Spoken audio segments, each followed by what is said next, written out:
A new feature in the 409-3 release is the ability for administrators to embed images, videos directly from the file repository, as well as YouTube videos.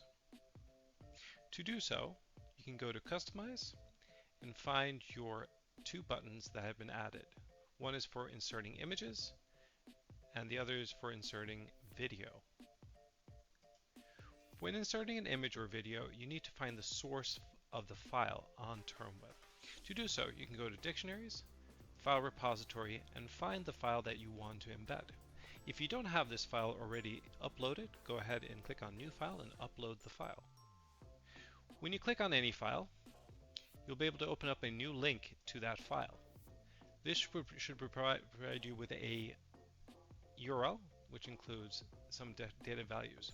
If you copy-paste that value, go to Customize, and when you click on Insert,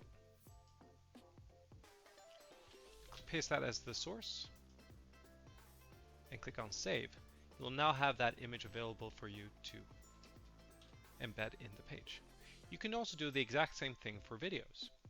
For YouTube videos, you do need to find the URL of the YouTube video that you want to embed, and copy-paste that into the source. When you save, a thumbnail of the YouTube video should show up like this, and it should be playable for all users. Thank you very much for this demonstration.